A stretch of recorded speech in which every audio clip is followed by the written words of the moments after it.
Yeah. Okay. More or less. Good morning, everyone. Good morning. I'm going to call this meeting to order. We can all stand for the Pledge of Allegiance, please. I pledge allegiance to the flag of the United States of America and to the republic for which it stands, one nation, under God, indivisible, with liberty and justice for all. All right. So as is our normal custom, we're going to do introductions, go around. Bill Emerson, Lincoln County Surveyor, and the Chair of the Environment Committee. Kevin Luther, NERC staff. Joe Axel, Department of Natural Resources, Lake Michigan Coastal Program. Catherine Balkema, Indiana DNR, Lake Michigan Coastal Program. David Phelps, Town Council President, Beverly Shores, and Secretary of NERC. Susan Mahalo with the Nature Conservancy of Indiana. Katie Hocken, Program Director at Save the Dunes. Ellen Capitan, City of Valparaiso Council. Jacob Nieto, Conservation Coordinator at Save the Dunes. Brian Lissick, Program Director at Track Clean Indiana. George Stoppel, Union Township Trustee of Porter County and Emergency Commission. Reggie Corthouse, I'm the Sport Director for the state stormwater program and for the local Nice White program. I'm Tom Black, and I'm from the Highland Town Council. Lloyd Montana Westville. Michelle Murdy, Paruso, Northwest Indiana Forum Environmental and Public Policy Director. Erica Still, NERC staff. Jen Birchfield, NERC staff and the Natural Resources Planner. Sir. Jack Weinberg, Advisor to Gary Advocates for Responsible Development. Valerie Denny, Board Member, Gary Advocates for Responsible Development. Carolyn McCready, Board Member, Gary Advocates for Responsible Development. Jenny Dimitrov for Environmental Sustainability. Sarah Tubbs, the PR Coordinator for the Recycling and Waste Reduction District of Porter County. Dory Carey, President of Gary Advocates for Responsible Development. Alan Helene, Member of GUARD. Jean Bernius, Lake County Cooperative Invasive Species Management Association. Terry Siegel, retired steelworker in Woodward Yard. Julia Carrillo, Stormwater Specialist for GFNS. Tom Vanderbilt, Director of Transportation for NERC. Martin Yates, OHM Advisor. Okay. Well, thank you, everyone, for being here today. And do we have any place sign up for public comment? I believe did you grab it? Does anyone sign up for public comment? Okay. What was that? I wanted to know if anyone signed up for public comment. Yes. Yeah, more. Okay. Does anybody have that list? Did you sign up or you would like to speak? Oh, is it still out there? I'm sorry, I thought, yeah. Yeah. Well, who wants to go first? You want to let me go? Sure. If you can just come out up to the podium here so the audio microphone can pick you up. Make them all slam friendly. State your name and then the floor is yours. Thank you. I'm Jean Bernius. I live in Highland. And I am the co-chair of a group that manages and informs about invasive species in Lake County. So we are part of 70 organizations that do this. So we are the ones that will help you in a free homeowner survey, find out what you've got, like arboretum, we were just talking about that this morning, or things that are going to spread into the wild and disrupt our native habitats. So thank you all for letting me speak. Thank you. Can we ask a question? We're just going to do public comment now, and then we'll have more discussion later. We generally open that up to the whole room. Thank you. But for the formal public comment, we'll just let. I just wanted to know when they met, that's all. Well, strike that from the record. No. Okay. All right. Well, so I can do have a list now. Susan Mahalo, like to speak. I'm sorry, I didn't No, know. this is everybody who signed in. This is who wants to. Yeah. Oh, I'm sorry. I had that wrong. I can speak if you want. Oh, well, very well. Terry Stiegel. Terry. Okay. You're up.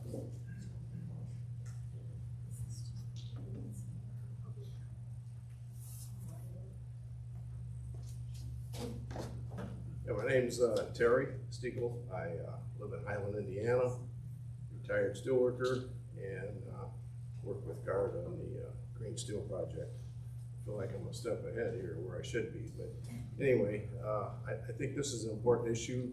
We all need to realize there's no magic dome over these steel mills, so let's remember that. So everybody in Northwest Indiana is affected by pollution at the steel mill.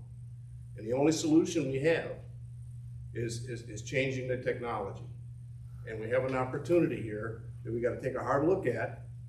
And as a community, we gotta come together and we gotta support what's going on at Gary Works. Because Nippon Steel has a big investment there. But we gotta make sure they put the money there. And they can change the technology there to where they're not polluting so bad. And then also that creates an opportunity for Gary to actually redevelop their community. Because with the pollution condition it is right now, who would buy a house in downtown Gary? And I don't see anybody raising their hand. So until we create an atmosphere where people want to live there, we're gonna have major problems. And like I said, Nippon's got the money. They've already committed $3.1 million to Gary. And all they want to do so far is spend $550 million to reline the blast furnace. And if that's all they do, as far as making steel, it's just a 20-year shutdown plan. We're looking for a long-term sustainable plan with direct reduction iron. And improve that to the point where, you know, you're gonna have direct reduction iron, electric arc furnaces, and clean steel. And eventually, down the road, we're hoping to see some green hydrogen to support that to make it even cleaner. So we need the community to come together on this stuff. And we need to start thinking about this a little more forward. Do you want the 20-year shutdown plan, or do you want the sustainable plan for the future for another 125 years in the steel industry? And the economic engine of Northwest Indiana is steel.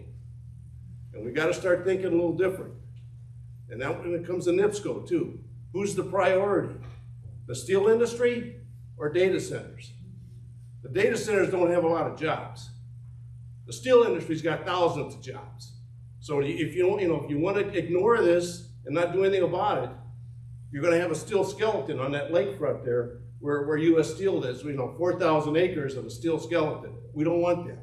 We want a viable plant that takes us into the future and creates that economic environment we need to go in a way that's sustainable in the future. And if we don't start looking that way, we got problems. And Nippon's got the money. They're also talking about building a $4 billion greenfield plant, okay? They said they're looking at 3 states. We don't know which states those are. But we need to start advocating for that new greenfield plant to be built in Gary, Indiana, because we have a beautiful brownfield plant site right there at Gary Works that needs to be cleaned up and redeveloped and built for the future. And that's what we gotta fight for. We gotta start fighting for the future. The billionaires are abusing the working class. And at some point, we need to stand up as a community and fight back. Are you all going to fight back or not? Are you going to sit back and do nothing? We got to speak up now. There's $4 billion on the table. And if you don't go after it, guess what? It's going to go to some southern state. And they're investing big money down in Big River in Arkansas. They're putting the direct reduction iron furnaces down there already. So we got to wake up and realize what we need to do in the future. And we got another gentleman that's going to give you some details on that, that'll bring it more into focus on exactly what has to happen. And we have another gentleman here, the good doctor, who did a health report on what that impact of that pollution does to us as human beings. So we need to acknowledge all these things.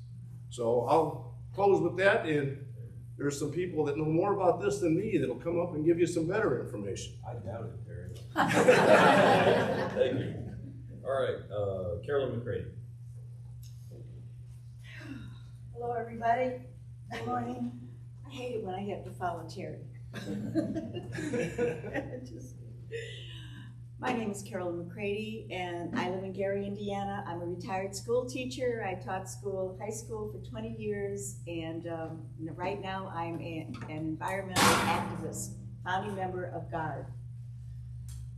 I'll be brief. I found this piece in the Gary Crusader. It's a report on the Steel Caucus meeting that our Congressman Frank Mervan chaired.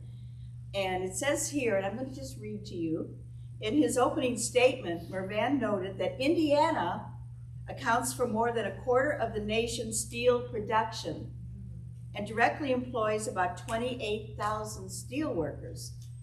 He highlighted the concentration of steel facilities in cities such as Gary, East Chicago, Burns Harbor, Hobart, and surrounding communities, describing the industry as the lifeblood of the region.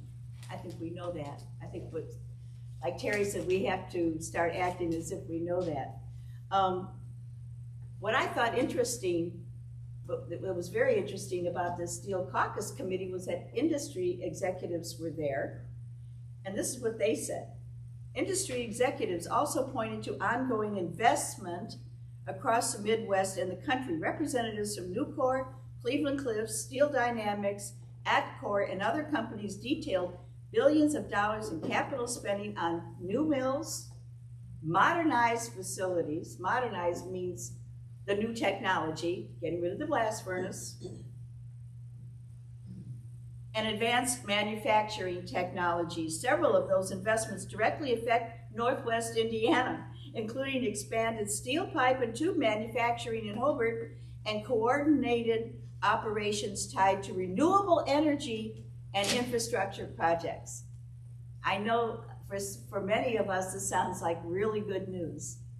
But as Terry said, if we don't become the voice for these projects, for modernizing the mill, you know, industry's voice, the voice of fossil fuel is, they have a pretty big microphone, but there's more of us than there is of them. And I believe once you hear Jack's report, you'll see that this is the new wave, this is the new direction our country is going in, and worldwide. You know, the new technology is there. As Terry said, we have the money in Gary to buy it, to replace the blast furnaces with. And I always say to people, would you want to drive a Model T Ford when you can have a Lexus or whatever? No. Well, that's what a blast furnace is anymore. It's like a Model T Ford. It's very, very inefficient. It's very polluting. And so if the steel companies don't modernize and stay with the blast furnace, as Terry said, it's a limited time because a reline only lasts maybe for 15 years. And then what? Other markets will be producing steel with advanced technologies that'll be cheaper and more efficient. And Gary Works will not have the share, the market share that they want because their steel will cost more to produce. So we are really at a crossroads here. You know, I've been a Gary resident since 1974. I'm from Chicago originally. I love this region. I love the people, and I love that you all are environmental committee. Thank you very much. Thank you. Thank you.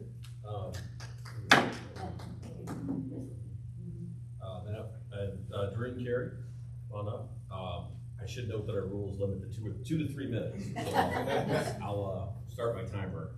Sorry, Doreen, you're first one. I will interject. My apologies, we didn't have enough packets. This is a large crowd, larger than we're used to. If anyone didn't get a packet, I do have more. So thank you very much for having us here today. I am Doreen Carey. I have been a member of this body in the past. I was the director of the Gary Environmental Department for many years, and I worked for the Lake Michigan Coastal Program. So I have a background in environment, and after retirement, I realized that something that needed to happen in Gary was to have a community organization that supported environmental justice and rebuilding of the city, and the kind of development that would make us sustainable and would have jobs that people could have and people could live there. And so being one of the people that live there, I gathered together with a group of people, some of whom are speaking today and are here, and I'll just say that on the leaflet that you might have seen outside, that we promote economic development in the city of Gary that prioritizes environmental justice, community health, and protection of our neighborhoods and natural resources. And we've been working at that since about 1921, when we established to stop a trash to fuel plant that was coming to Gary's lakefront that turned out to be bogus. It went bankrupt, but it got a lot of support from the state and even from our city officials who really didn't understand what the impact of that would be, that it was a false technology, a false solution to garbage and to making jet fuel out of trash. So we realized that ongoing, we needed to be here and recruit people and get community input and protect our city. So we have people here today who have really worked hard on a health report and also on green steel and how we can continue to have an industrial base that doesn't pollute and that builds our community rather than continues to create reasons why it's hard to proceed to the future of more sustainable development. So thank you. Thank you. Thank you. All right. Alan? Helen? Yeah, thank you. And while he's coming up, thank you everyone for being here again. This is great. There's more people than we usually have, so keep coming to this. Thank you very much. All right, floor is yours, sir. Thank you very much. My name is Alan Helene. I'm a retired physician. I live in Ogden Dunes, and I'm a member of GARD. My colleague, Jack Weinberg, is going to present the business case for this transition to clean steel production. I'm going to talk briefly, within 3 minutes, about the health aspects. For GARD, I co-authored a paper called The Adverse Health Effects from Indiana's Integrated Primary Steel Mills. It's available on their website. There are literally thousands of articles from the medical literature that document the adverse health effects of air pollution. Most of these focus on tiny particulate matter, smaller than 2.5 microns, so-called PM 2.5. Our 3 steel mills produce 6,000 tons of this each year into the air we breathe. They also produce a lot of other things, nitrogen, sulfur oxides, heavy metals, volatile organic compounds, and a large list of chemicals known as air toxics. All are harmful, and many of them are carcinogens. Our steel mills release over 400 tons of these air toxics annually.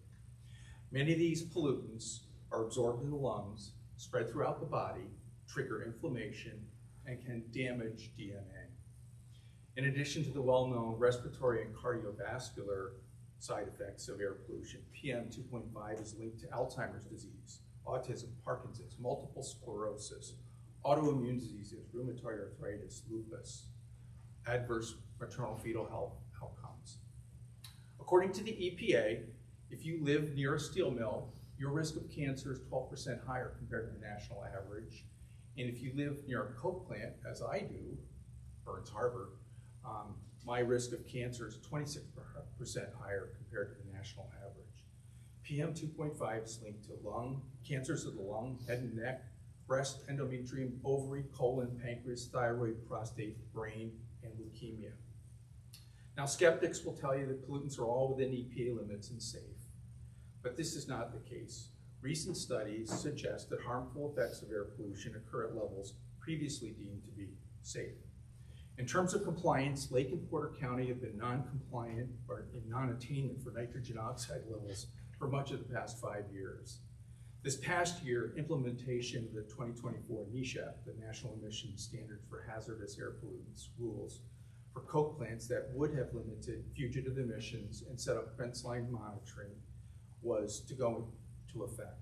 It is now postponed. This should be a concern for all of us here, especially the members of NERC who are planning our future. And thank you for this time. Thank you. Thank you. Thank you. Thank you. Always good to hear from the good doctor. Yeah, you didn't write doctor on your, I'd write that in front of my name. Yeah. Everywhere, power doctor. We have Sarah Tubbs. I misinterpreted that sign-in sheet. Sure. And am I okay to talk in announcements? Sure. That sounds good. Thank you. I think that's it. Anyone else like to speak for public comment? All right, thank you again. And the topic of much of our public comment is next. Jack Weinberg, teacher of steelmaking, Northwest Indiana. I'll let you take the floor. Do you need a yes. Point of order? Oh, absolutely. You did not make a Oh. motion to approve the minutes? I did not. I'm sorry, I skipped over the minutes. Sorry, Mr. Weinberg. We did have our November minutes distributed. Has everyone had a chance to review those? And is there a motion? I make a motion that we approve the November minutes from the Environmental Committee. Second. All right, we have a motion and a second. Any discussion? Any discussion? Any discussion? All those in favor signify by saying aye. Aye. Opposed, no. And the meetings are accepted. Now the floor is yours again. I apologize for that. Thank you. Thanks a lot for inviting me, and good morning, everybody. I'm going to start out standing. I may need to sit down, and if I need to sit down, I'll continue my talks sitting down. However comfortable. Okay, thank you. My name's Jack Weinberg. I lived in Gary for many years. I was a steel worker, sheet and tin, metallurgical tester for about 8 years, and then lost my job in the mid-'80s. I was also a member of Local 1066, and I was one of the organizers of something the oldest of you may remember, the Bailey Alliance, which was a citizens group in Lake Porter and LaPorte County that opposed the building of a nuclear power plant in Burns Harbor. After I lost my steel mill job, I had the good fortune of being hired by Greenpeace International, and I worked for 10 years for Greenpeace on issues related to environmental pollution and public health. And after that, I continued working on those issues, and I had a 30-plus year career working mainly with organizations in Asia, Africa, and other low and middle income countries and UN agencies on issues of toxic pollution and public health. I finally retired in my 80s. I couldn't maintain the pace anymore. But my friend Doreen Carey asked me to look into the issues relating to the steel industry and new discussions of green steel. And I'm a workaholic, so that's what I ended up doing. We have a report, and I'm going to speak about some of its findings, but it's a much bigger issue that I can talk about in a few minutes. Let's start with some background. The 3 largest steel mills in the United States are all in Northwest Indiana. Gary works in Gary, Indiana Harbor works in East Chicago, and Burns Harbor work just north of Portage. Together, they make 20% of the steel that's made in the United States. Maybe a little bit less than 19% actually. And they make a full 50% of all the iron that's made in the United States. Because of them, Northwest Indiana is by far the biggest steelmaking region in the country. And Indiana, as somebody pointed out, makes a quarter of all the country's steel. There's no other state that comes close. The next closest is Ohio, and that makes 10% of the country's steel. So we are the country's leading steelmaking state. And although the steel industry has declined since its peak, it's still a major backbone of the economy of Northwest Indiana and a major employer of both direct and indirect jobs.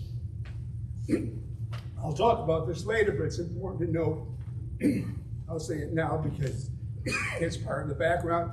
At one time, the local mills and all the integrated mills in the United States made all the country's steel. Today, they don't make all the country's steel. They specialize in making the high-performance, flat-rolled steel products that can't be made from recycled steel, but have to be made from mostly virgin iron. So they're now specialists, and they make they're still the major producer of this high-performance, flat-rolled steel. This is an environmental committee, and the topic we're taking really crosses between environmental and economic development. But the 3 mills are also based on 2020 data, which is the latest thing the EPA's released. They're the number 2, number 6, and number 7 largest emitters in the country, stationary sources of fine particulate matter that Dr. Haline spoke about. 2, 6, and 7. There's no place else. There's no state that has that much PM2.5 stationary sources like them. They're also leading sources of sulfur oxides, nitrogen oxides. They emit very large quantities of toxic metals, lead, chromium, arsenic, manganese. They also emit large quantities of organic pollutants. They're also major emitters of greenhouse gases. Each of them is among the top 25 sources of CO2 emissions in the country. Together, they release approximately 30 million tons of CO2 into the air every year. To put that number in context, that's more than the CO2 releases from all the passenger automobiles registered in the state of Indiana. Those 3 mills put out more carbon. So we can buy a lot of electric cars, and we can do our bit for the environment, but our 3 local steel mills top all the registered vehicles in Indiana. That's just to give you an idea of the scale.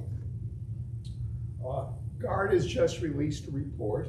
It's called The Future of Steelmaking in Northwest Indiana. It's a long report, and I'm only going to be able to give you some of the highlights. But for those of you who have time and patience, it's worth considering. The report reviews some of the rapid changes the U.S. steel industry has come through since the 1970s. It discusses some of the new technologies and trends that make iron and steel making in the United States much cleaner and greener than it was in the past. And just to say, in the future, steel making will become a green and clean industry. The technology is there for that to happen. The only question is, will it still be in Northwest Indiana when that's happened? Will we have gone through 100 years of pollution, and then when the industry gets cleaned up, it moves elsewhere? And that's a real danger. The report concludes that the 3 Northwest Indiana will almost certainly survive for another 10 to 15 years. But unless they're modernized, they will all be shut down by sometime in the 2040s.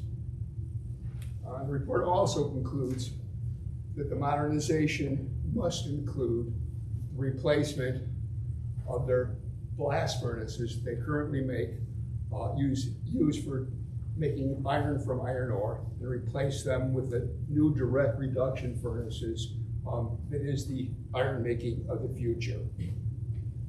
The purpose of the report, GARD is a volunteer organization. All of us are self-taught experts. And so we believe our report was written to hopefully provoke a regional discussion, bringing more forces to work, looking at the issues that we're raising. Because while citizens and even public officials themselves are not enough, investment decisions are going to be made, and what happens in this region can tip the balance.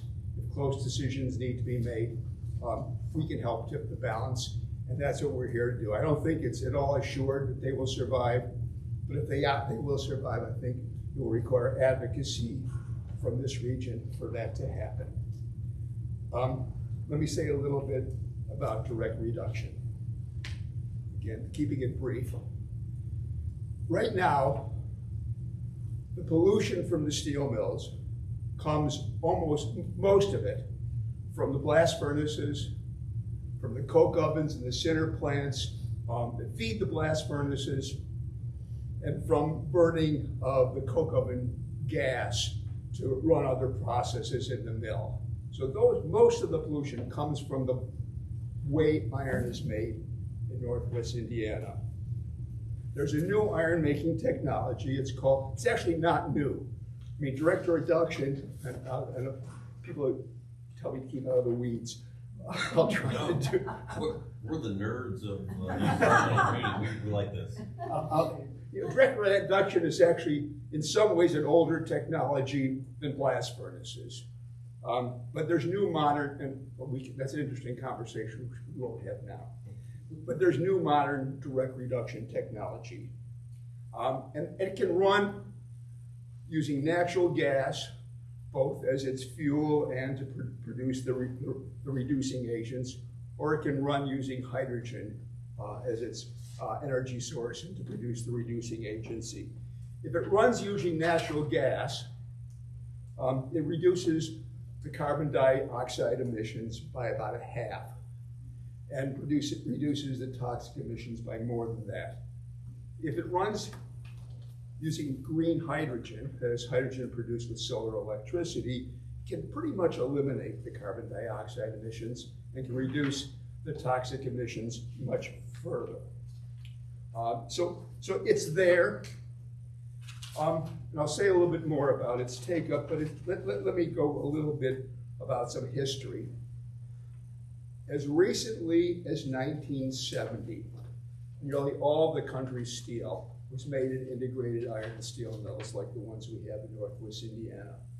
In 1970, there was more than 150 blast furnaces operating in the United States. Today, there's around 15. In 1970, there were probably at least 30 integrated iron and steel mills operating in the United States. Today, there are 6, and maybe later on this year, there'll be 7 if Granite City reopens. So there's been a great decline in the integrated iron and steel mills. The reason for that decline is the introduction in 1970, early 70s of the mini mills, which were a more efficient way to make steel from recycled scrap steel. And mini mills over the years have taken over all those sectors of the steel market that can be made from recycled steel. So today, the mini mills make virtually all the long steel in the United States, the bars, the rods, the wire, the beams, most of the structural sections. Those are all made mostly from recycled steel scrap. And they also make the lower quality, lower performance grades of flat roll steel, the sheets and plates. But the integrated mills have survived, the ones in Northwest Indiana and others, because they now specialize in making the high performance flat roll steel that the automotive industry needs and certain other industry needs. And it's actually a growing sector because this also includes electrical steel. There's need for making windmills and things like that. So they still have a big market. And the Northwest Indiana mills, because they still make 50% of the country's iron, are also the biggest producers of this high quality, high performance, high value flat rolled steel products. And I can go into more about that. But after the mini mills have taken over all the other steel mill markets, and they're the richest steel making, all the traditional steel makers have gone bankrupt or sold out. U.S. Steel was just the last of them. Names like, we all know, Bethlehem, LTD, Republic, and go on and on, they're all gone. U.S. Steel was the last. The richest steel making, publicly traded steel making company in the world is Nucor, which is a recycling company. And right now, companies like Nucor and Steel Dynamics, which are the two companies that made their fortune as recyclers, and other companies like ArcelorMittal, Hyundai, and others, all have an interest in developing a footprint in the U.S. market for the high performance automotive and other flat rolled steel products. So there's a lot of investment coming in to producing the products that the Northwest Indiana mills now make. In the last, no blast furnace has been built in the United States since 1980. The last blast furnace was built in 1980. In the last dozen years, 3 new direct reduction plants have been built in the United States. They now produce 20% of the country's iron, my report said 2, but now there are 3 new direct reduction facilities announced and planned, and there are several other coming. So the future of iron making is direct reduction in the United States. The United States is fortunate. We have relatively low price cost natural gas, and you can run a DR furnace with natural gas, and then you can convert it. You can then start using hydrogen as it becomes available. It's the same. You don't have to change the technology. The same furnace can run on either natural gas or hydrogen. And so Europe, Western Europe, which had very high prospects of putting in DR furnaces in all of their big mills, based on the Ukraine war, the high price of natural gas, that became uneconomical, and most of their plants have stopped. Much of the country, much of the world, many of the steelmaking regions of the world have high price of natural gas and not enough hydrogen to make this transition. The United States, we're fortunate, natural gas is a relatively low cost compared to the rest of the world. So you can start now with natural gas, and that's what they're doing. And then you can convert to hydrogen as it becomes available. So there's three DR plants currently operating in the United States. 3 more facilities have been announced, and there are many more in the works. So our monopoly on iron making is slipping away. Similarly, there are many new investments in new rolling mills that make sheet or plate or both. And again, the companies making those investments include Nucor, Steel Dynamics, ArcelorMittal, now Hyundai. And so the products that we specialize in, other people want those markets. And until Nippon purchased U.S. Steel didn't have the money to modernize Gary Works, and the money they had, they decided they would spend in Arkansas building up the Big River Mill in Arkansas, and now that Nippon's bought them, Nippon has announced it will be building a direct reduction furnace in Big River, which means Big River will become an integrated mill, the new variety to produce the products that we used to make in Northwest Indiana. And Hyundai is building an integrated mill in Louisiana that will start with direct reduction in electric arc furnaces to produce the products we make in Northwest Indiana. So there are investments in rolling mills, there are investments in iron production, and the question is, what's going to happen to us? Now, everything I'm saying sounds grim, but I think there's still a good opportunity for the Northwest Indiana mills to be modernized. Building a large greenfield integrated mill is a risky proposition. I can give some facts about ThyssenKrupp tried to build a big new mill in Alabama. It wasn't an integrated mill, but they were going to import high quality steel slabs and roll them in Alabama. And they lost over $3 billion on the venture. It didn't work out. Big new greenfield developments on this scale have their risk. There are benefits to taking an existing facility and you can modernize it incrementally. You can do this step this year, you can do this step next year, and you can keep it running and you can keep it making profitable. And we have 3 mills with great assets, and they could be modernized if the investment money became available. Even building a skilled workforce in some location that's not industrial in Louisiana or Arkansas is a challenge. Building the ports, getting the warehousing, getting all the facilities, the transportation, all the facilities that we already have here in Northwest Indiana have to be built from scratch. So a good case can be made for modernizing the works. Now, Nippon recently announced, and this took us by surprise, and it was good news. You don't usually get good surprises in 2025 and 2026, but this was good news. They said they're going to be spending $3.1 billion on modernizing Gary Works. And that's a lot of money to start out with. And only $500 million of that has been allocated. They've allocated $300 million for relining blast furnace number 14, which is the biggest blast furnace. It produces about 2.5 million tons of iron a year. So they're going to spend about $200 million updating at least one of Gary's hot strip mills.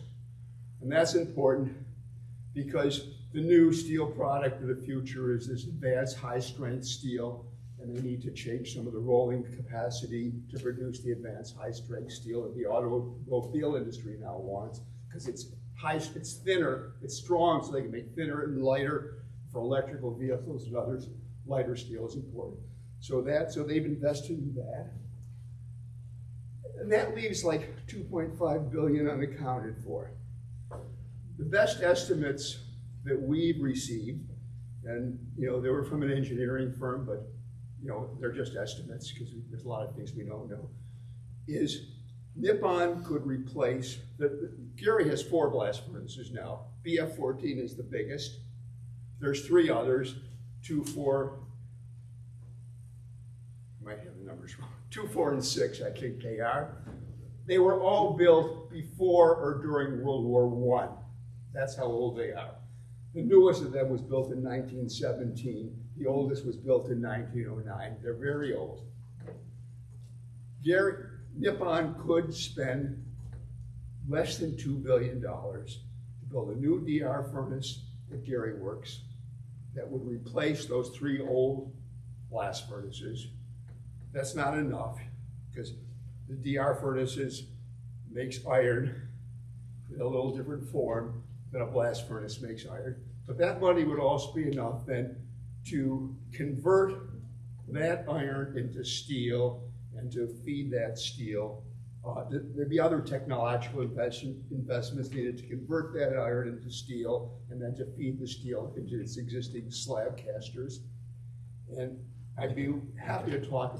Would the capacity be the same? Or no? Pardon me? Would the capacity be the same as the other 3, or how would that work? If you built, you would need to build the capacity to handle 2.5 million tons of iron a year. You can do it 2 ways, really. One way, which is what the earlier conversion plans were, is you put in electric arc furnaces, and then you have facilities that can transport the iron into the electric arc furnaces because the current ways don't work. And then you have to hook up those electric arc furnaces to the slab caster, which has some technical issues. So that's one way of doing it. Another way, which maybe have more promise and is being done in some places, and you see more talk about it now than you did in the past, is you put in something they call sometimes an electric smelting furnace or electric melting furnace. Both terms are used. So the direct reduced iron is transferred into an electric smelting furnace. Electric smelting furnaces, because the direct reduced iron comes out solid. It's a lower temperature process. So it comes out like a sponge iron rather than molten iron. You transfer it into an electric smelting furnace. It's melted. You remove most of the slag and stuff, and then you can then pour it directly into the existing BOFs to further process it, and then it can go on down. So based on a 2.5 million iron making capacity a year, our estimate is whichever route you take, you could probably install the DR furnace and related technology that would basically replace about half of Gary's current iron steel making. BF14 would still be operating. It will be still feeding into the BOF. If it's relined now, it's going to run for a while. But you can replace the other blast furnaces. You can start the process. You can put Gary Works on the path toward modernization. And then there's other investments. Again, I'm not going to go into all the details now, but I'm happy to engage anybody who likes to go into the weeds further.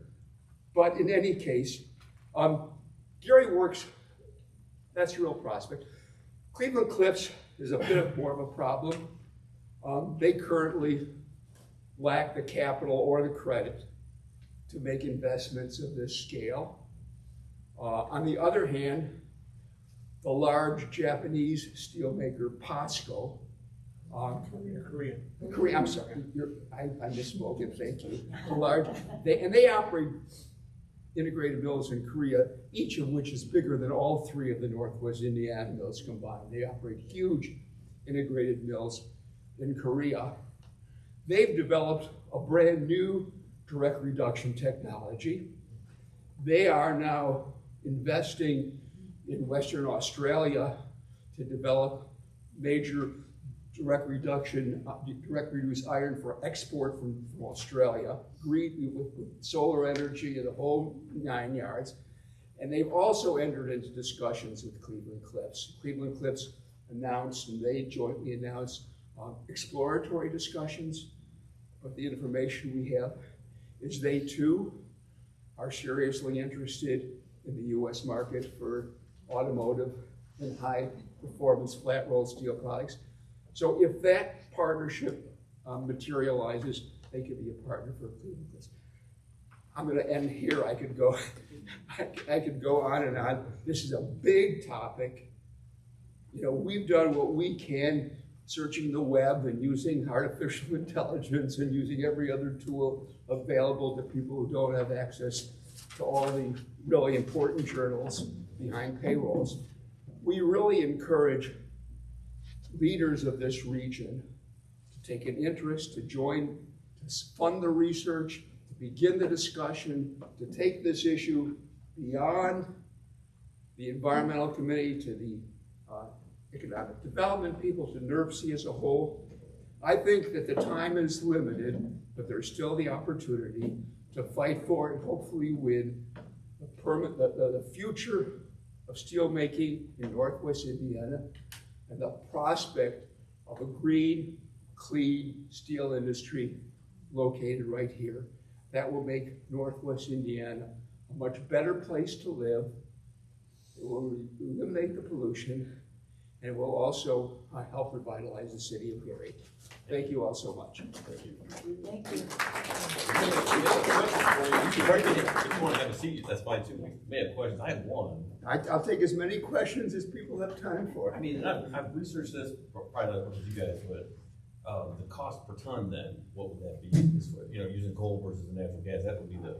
You know, these are, we're trying to, the only number that I can give you, and it's not directly comparable, is until that, originally under the Biden administration, Cleveland Cliffs was offered a grant to install a direct reduction furnace to replace its one blast furnace at its Middletown mill in Ohio. At that time,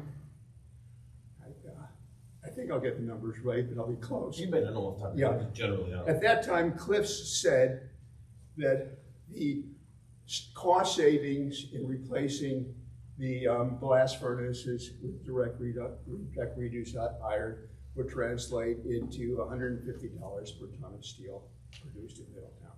So it reduced steel making costs by $150 a ton.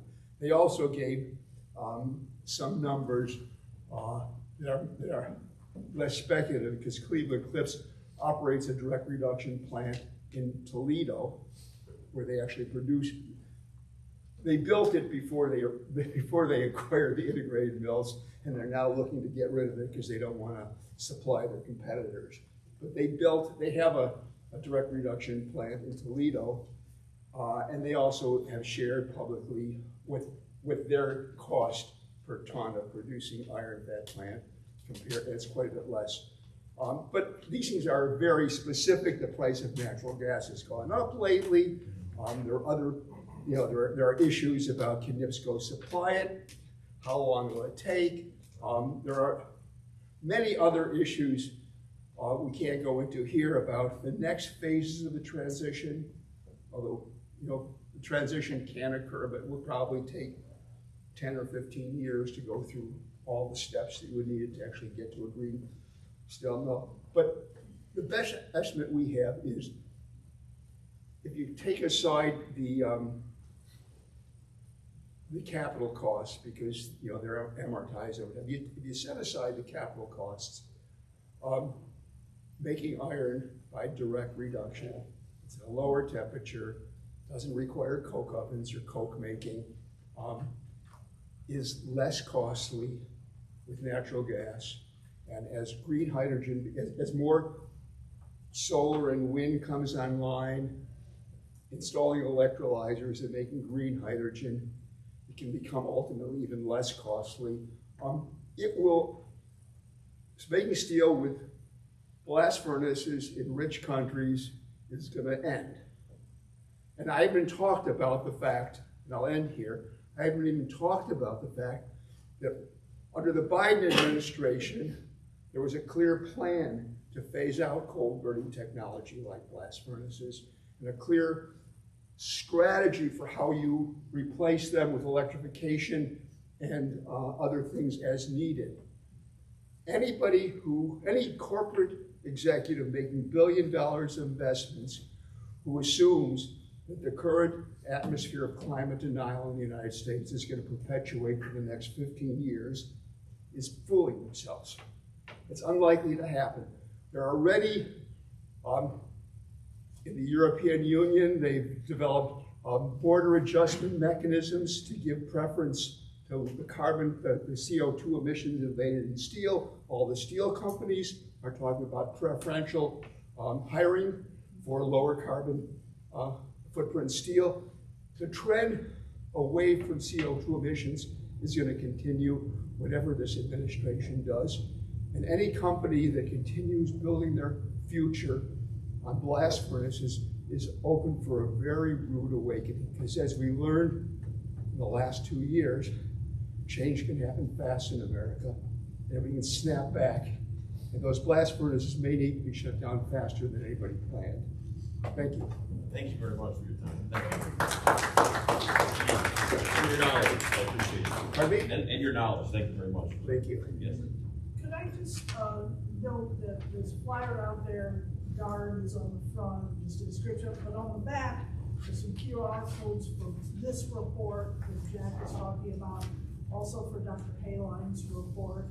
And so if you want to share it with somebody or take a look at it, here they are. Thank you. All right, yes. Yeah, so would their regulatory burdens be lessened with direct reduction, and have you put some cost savings to that in terms of Title V permitting?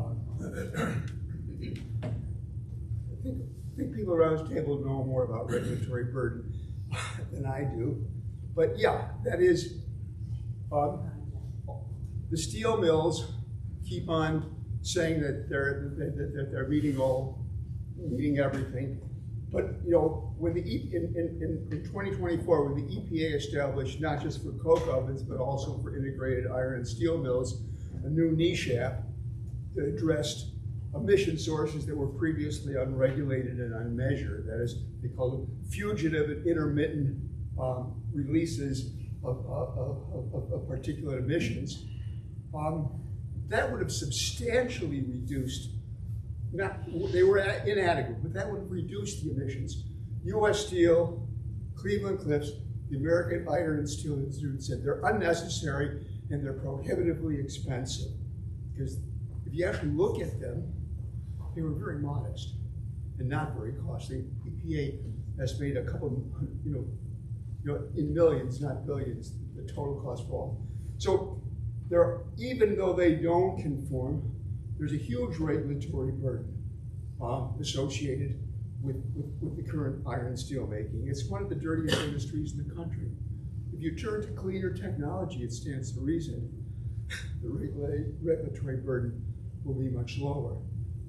And so incrementally, you don't solve the problem with natural gas. Natural gas is still, but you can make a big step with natural gas, and you can put the machinery in place that can then be easily converted to hydrogen as it becomes available.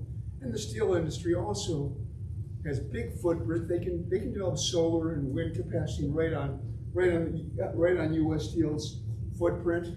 They can enter into delivery contracts with other solar and wind providers.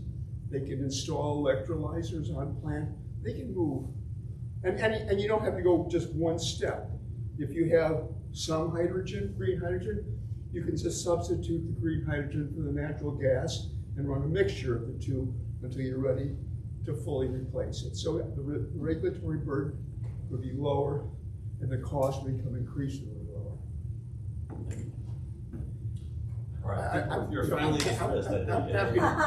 We can talk afterwards. I love to answer questions.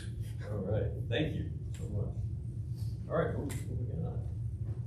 Jen, the Lake Michigan Coastal Program. Yes, sorry to have to follow that up. Jen is multitasking, she's taking notes and presenting. Great multitasking. Let's see if I can get a little draft out.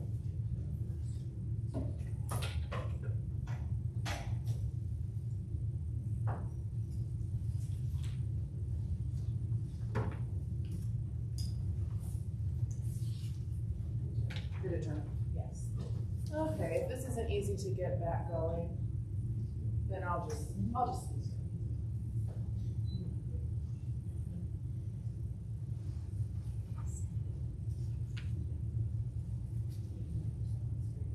again.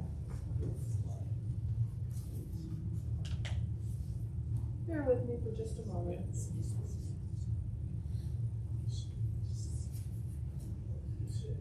Just gonna press things until. Do you have the list of projects, is that what you're trying to pull up? No. No. She's a different project. She's doing something else.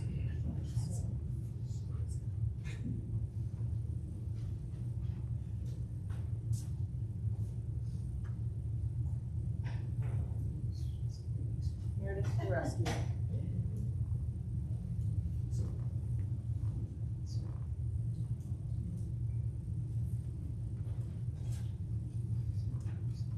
Okay, that was pretty painless.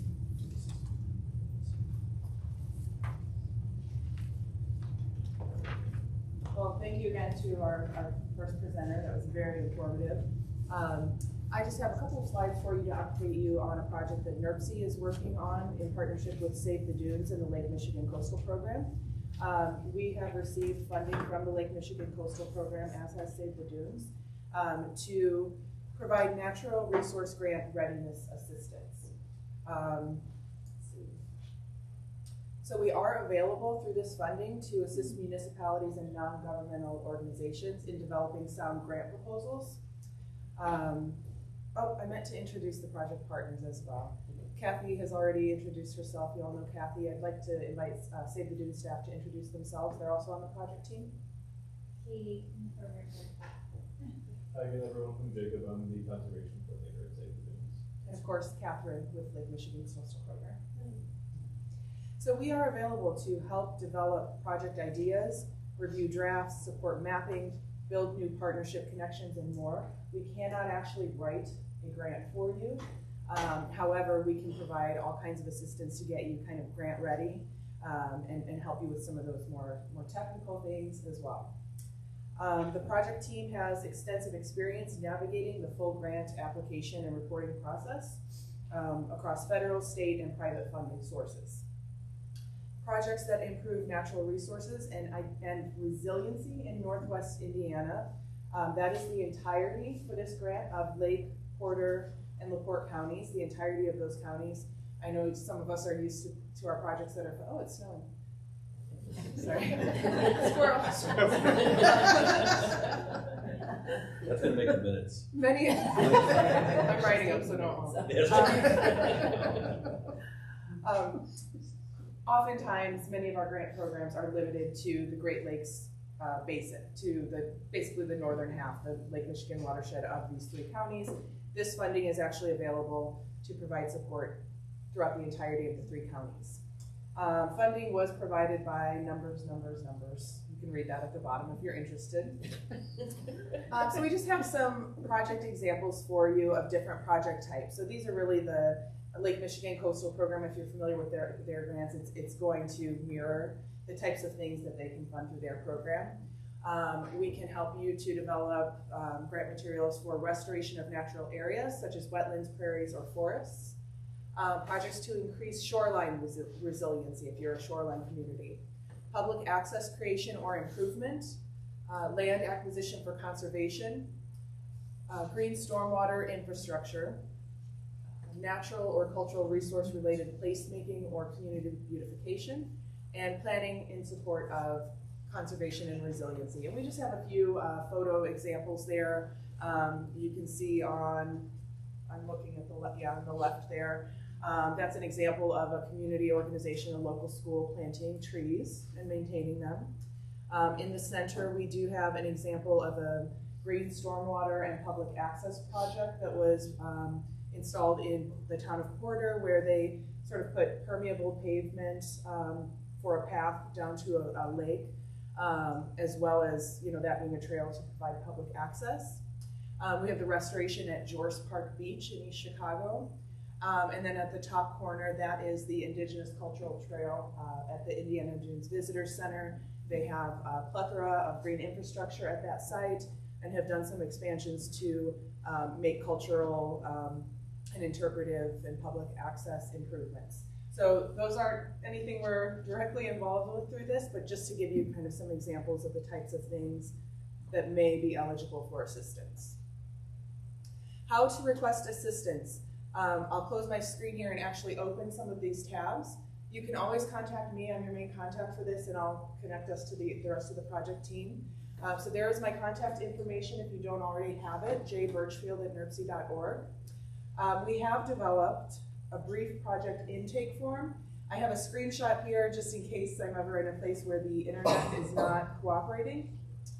But since the internet is cooperating, I will go ahead and show you.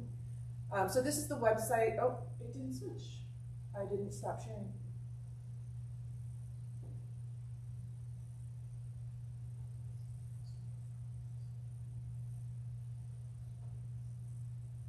There we go. This is the website landing page. You can access this through NERPC's website. I have found that if you type into a search engine NERPC grant, it tends to come right up, but it is in NERPC's website under the environment tab. So this just covers the basics that I just told you. It's pretty much the PowerPoint slides almost verbatim about what we can help with. I do want to note that completing the form does not guarantee support or funding. The intention of the form is really to do kind of a screener to see what type of project you're proposing, what you have in mind, what kind of assistance we could provide, and then we'll reach out for kind of next steps of whether or not we're able to provide assistance. And then if you click through to the interest form, you can see it is intended to be very brief. This is not a full grant proposal. We do not want people to stress over this. The idea is that we help you become grant ready. So we don't want people stressing over this. It's not scored, it's not ranked. It's just a screener for us to get an idea of if we can provide assistance and to kind of be prepared with next steps when we do meet with you. So I'll just show you briefly the form just so that you can see it is very brief. Contact information, project location. We're only looking at 1 or 2 sentence responses here, so very brief. A description of the challenge or project. How does the project improve natural resources? And then we have checkboxes for what type of assistance do you need. So some of the things we may be able to help with are consulting on feasibility, fundability of the project, helping to identify appropriate grant programs, reviewing grant proposals. Again, we can't write it for you, but if you've previously submitted one, we can take a look and say, hey, these are some areas that maybe we could improve your content. Help planning budget and identifying matching funds if necessary. Help finding project partners. I think we're all pretty well networked in the region if there's often a need to connect to partners for projects. Mapping and spatial analysis is something that our partners may not have much capacity for, but we are fortunate to have a spatial analyst on staff at NERPC. Supporting data or planning. So oftentimes grant applications will ask you, what existing plans does this project advance? And of course we have if you have other ideas or requests. We do want to gauge what stage the project is in. You know, we anticipate that some people might contact us with, hey, it's just an idea. I don't really know. I just noticed that this area floods and I want to do something about it. All the way to someone may have already completed engineering studies. We do ask if people have previously applied for funding. The idea is just that we get a sense of kind of where you are in your grant seeking, the outcomes of that, and whether or not you're interested in particular funding opportunities, or maybe you just want to get the project on the radar and get grant ready for when the appropriate funding opportunity is released. And that is it for me. I'll take any questions. Thank you. Or did I miss anything to the project team? I just want to add that we tried to design this so you could think backwards. Maybe you don't have a project idea or a grant idea, but you have a problem or challenge.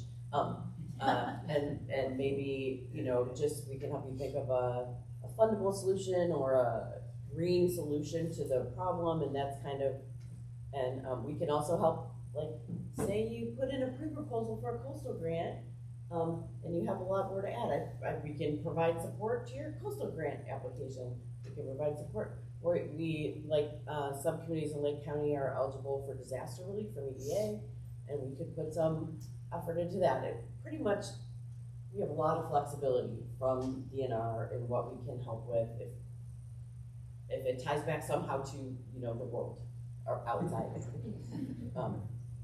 Maybe not the kind of ecosystems that we talk about in economic development, but any other ecosystem tie, we can at least take a look at it and see what we can do. So this is great. I know this is kind of similar to the problem I think a lot of smaller communities have with TIP, with transportation, you know, projects. They don't have the money to even get started on the engineering or the idea planning. So I really appreciate you guys doing this. I think it's going to help a lot.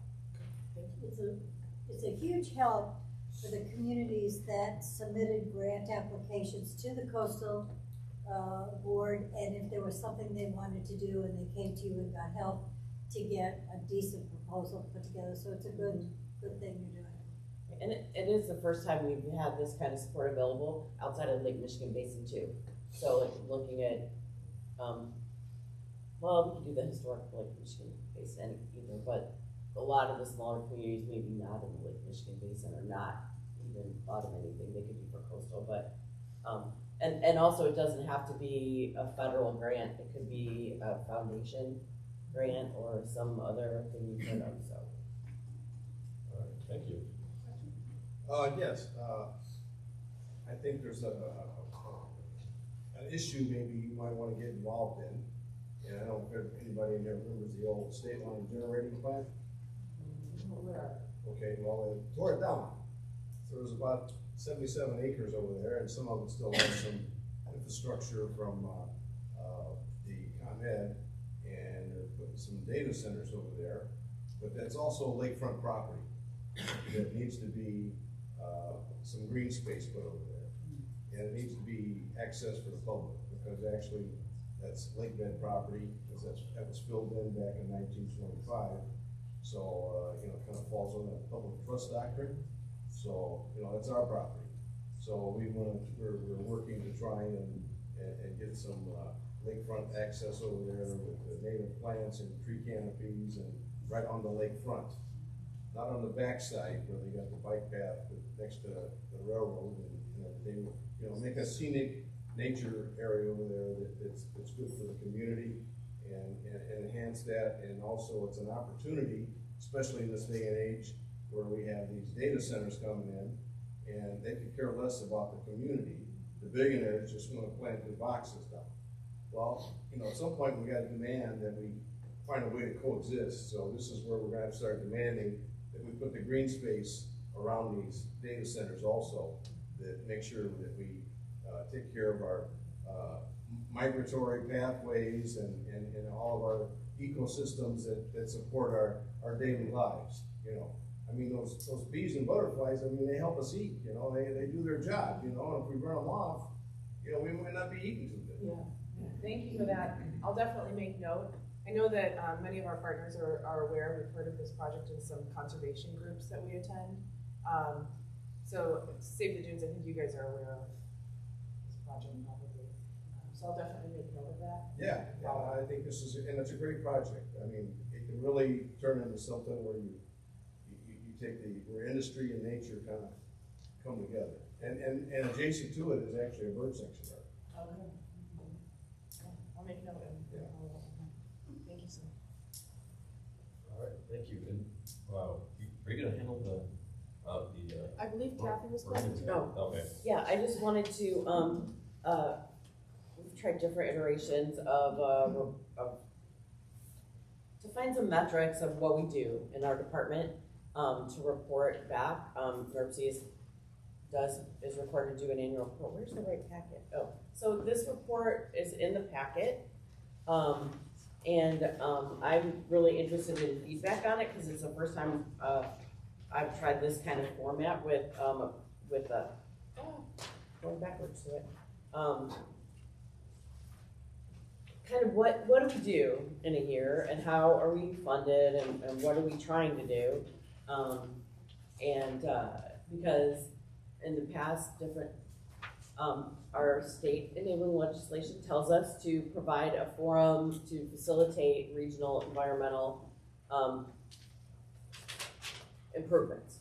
But we are kind of planners, we don't own anything, so kind of I think our best position is to try to empower others to make things happen on the ground. So the benchmarks are on the second page of this report. Kind of our average attendance, you guys are blowing our average attendance out of the water today, thank you. We have 4 meetings a year, and I think we still win of the other department committees. No. How many times an environmental NERC project or partner project is in the media? How many, specifically community trees is one of our few on the ground things. Trees we planted, how many times we are out giving presentations or tabling or presenting at a workshop for somewhere, how many partnerships we're involved in, how many other people's projects we supported, either through a site visit, comments, the new environmental projects that started because of grant success, how many grants we actually closed out and finished, and how much of our department is funded by our own grants, the balance being funded by other NERC activities. So I would love feedback on, are these performance measures that the committee would like to see more of? Do they have ideas of other things they'd like to see what we're doing? I put a little, there's a money page just because, I don't know, talk about money. How much of the revenue, like, so environmental revenue is about 11% of the agency budget. And it supports maybe 1/3 of our staff time and cost. And then, I'm missing a picture.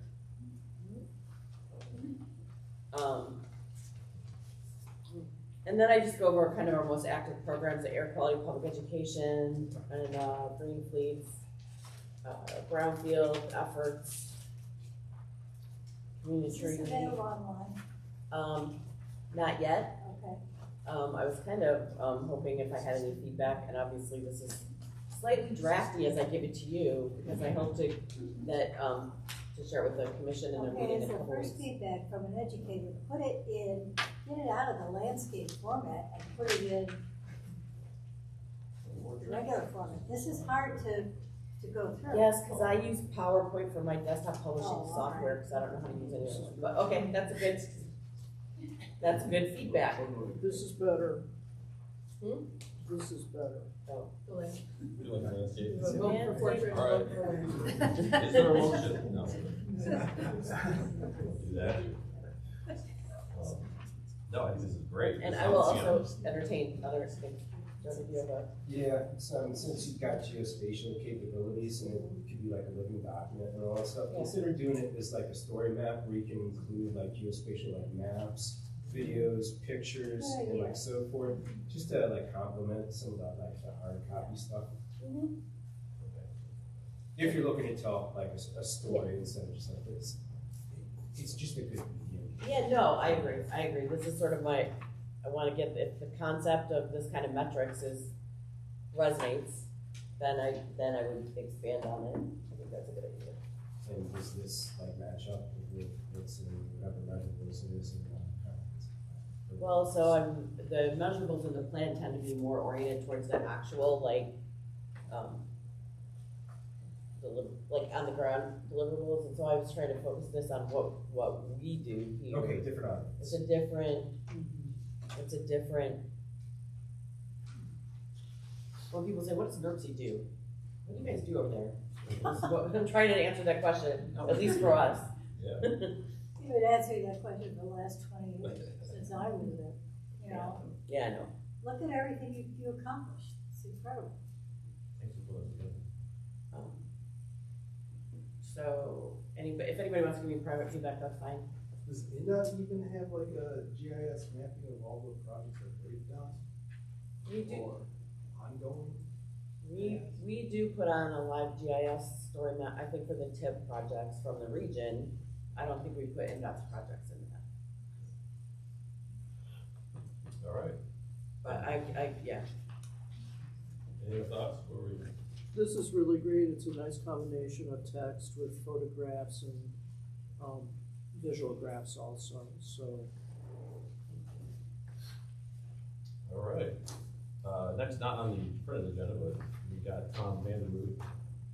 While he's coming up, the discussion of the state line power plant, I had a flashback.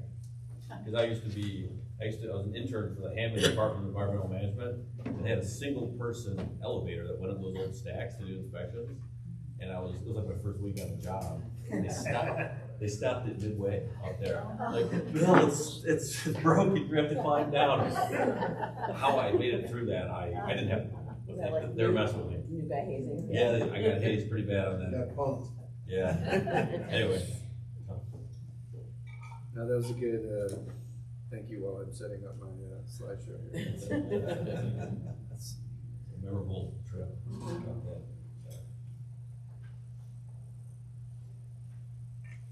Okay, thank you. So I'm going to talk a little bit today about something that we do here at NERC every so many years, which is update our Metropolitan Transportation Plan.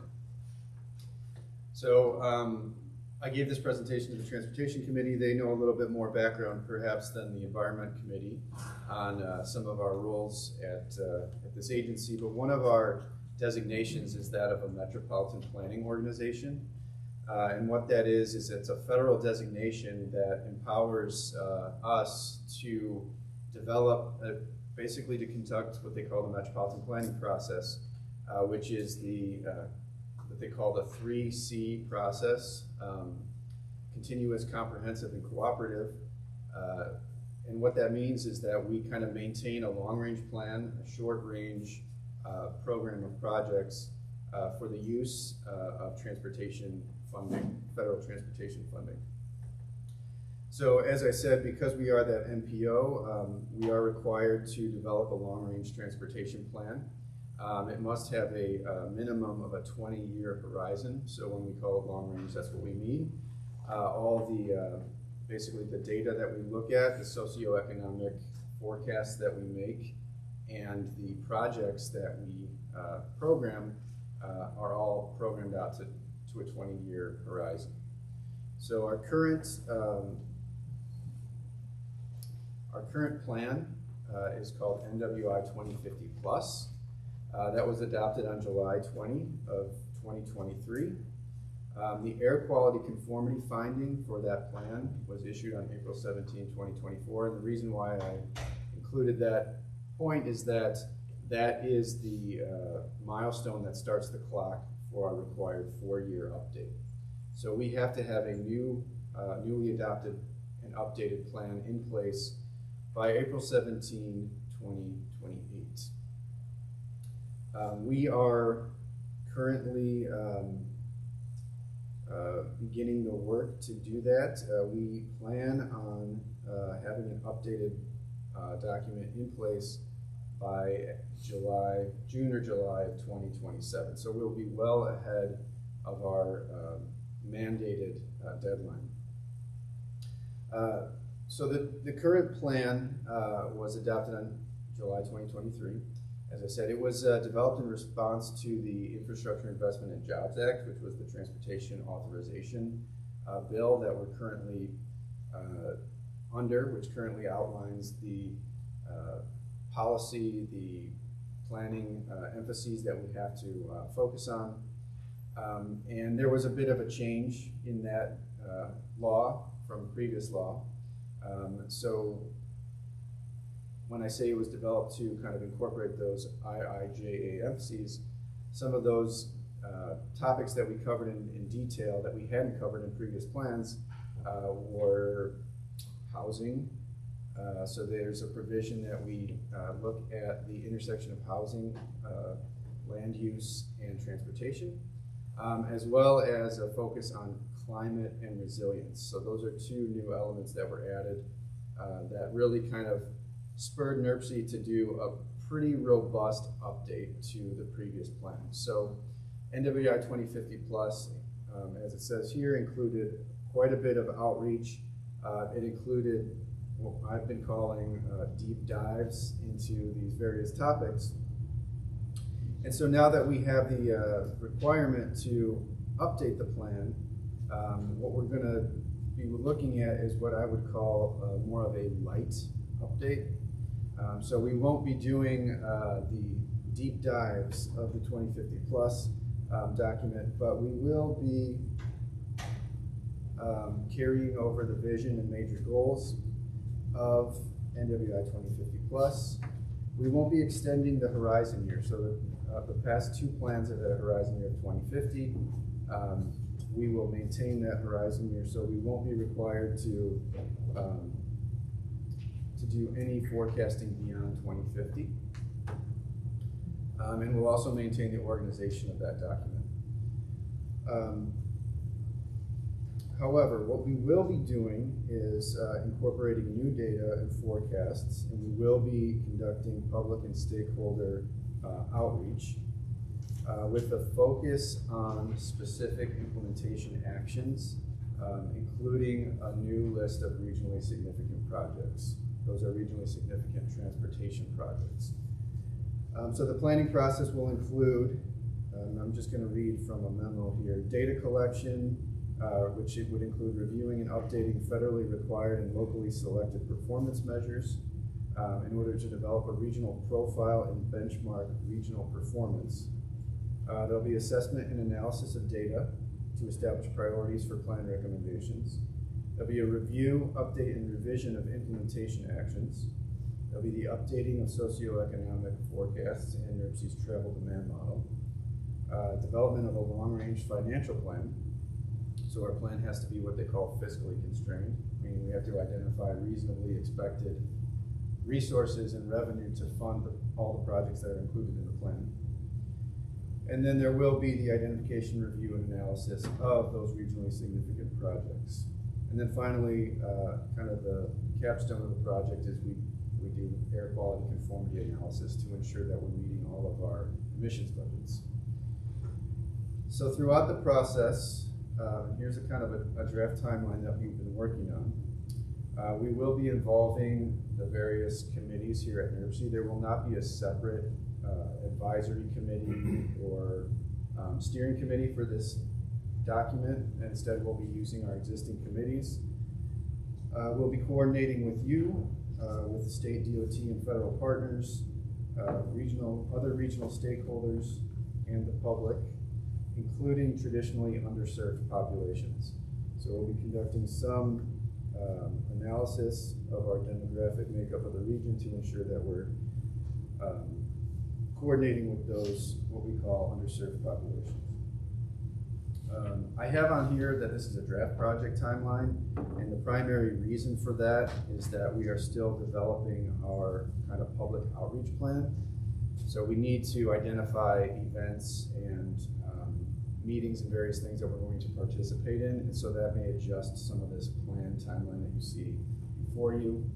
We intend to do the most robust public outreach probably during the summer, because that's been successful in the past in meeting people where they are, in places such as county fairs and farmers markets and things like that. So as of today, we have initiated the data collection phase of the project, and we're working on that regional profile and performance phase of the plan. And the other major tasks, which I've kind of alluded to, but that would specifically be the assessment and analysis phase, where Kathy and Jen will be working directly with this committee to identify implementation action areas and prioritize those. That's expected to begin Q2 of this year. Those, as I said, we'll also be providing regular updates to all of our committees, and at that time there will be an opportunity to provide input, direction, and feedback on our work progress. So I will take any questions if you have any, but this was really just to kind of introduce you all to the process, kind of give you a heads up that at some point in the future we will be returning and asking for specific input and feedback. Quick question, on that Yeah. timeline, and maybe it's just me, where is the environmental committee? Our next meeting is in May. Yeah. We meet every quarter. Right?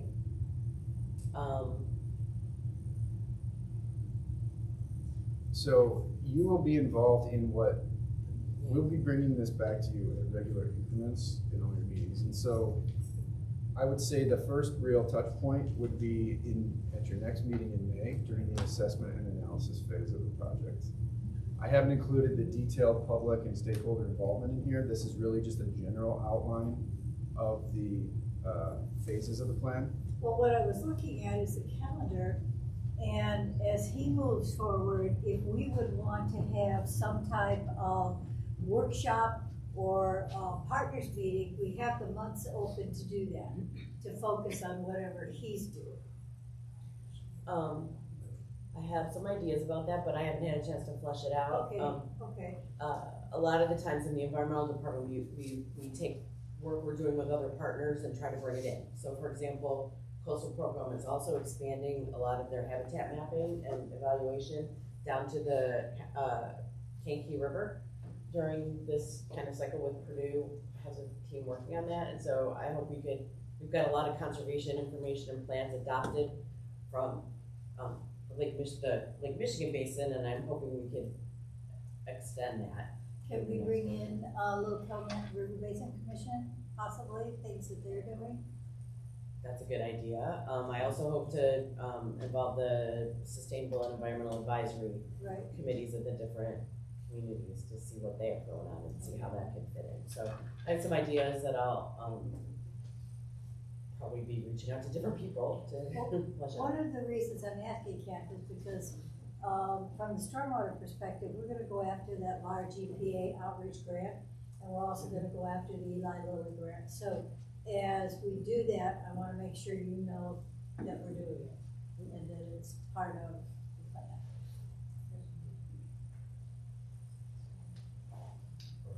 Any other questions? No? Okay. We have one from the. Oh, I'm sorry. Well, speaking of the Little Calumet River Basin project, there is a major thing that we probably need to try and see if there's any funding available, especially federal.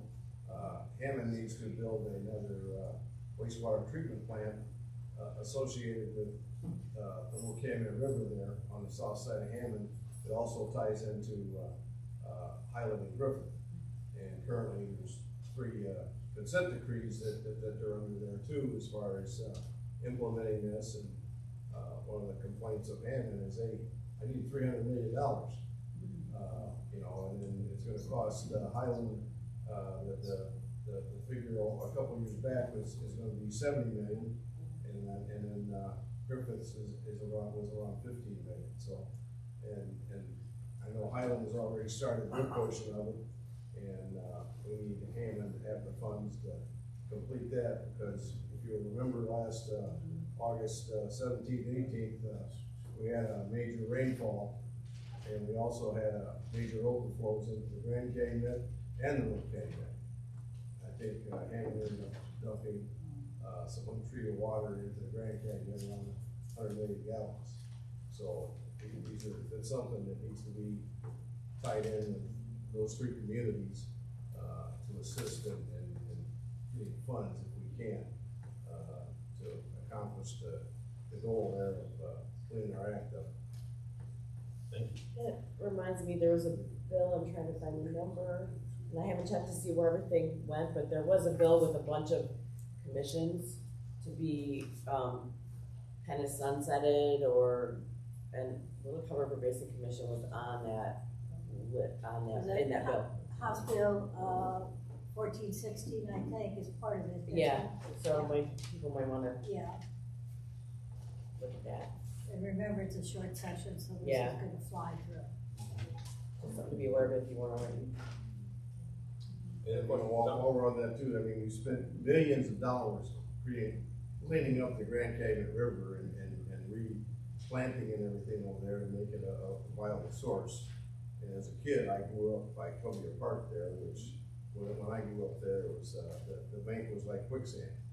You know, plus you had some pretty good stink over there too, you know. And so I mean, so we don't want to go in reverse where we spent money to clean up our past sins, and now we're not accomplishing the things we need to do to go forward, where we're gonna basically repollute the rivers. You know, so somehow we need to figure that money situation out and get it done. Thank you. Any other questions for Tom? Thank you. Thank you. We'll move on to our planning partner updates. Drive to Indiana. Ryan. Very good morning, everyone. Good morning. Good morning. Won't take a lot of time. Do you have his full report, and it will be in the meeting notes?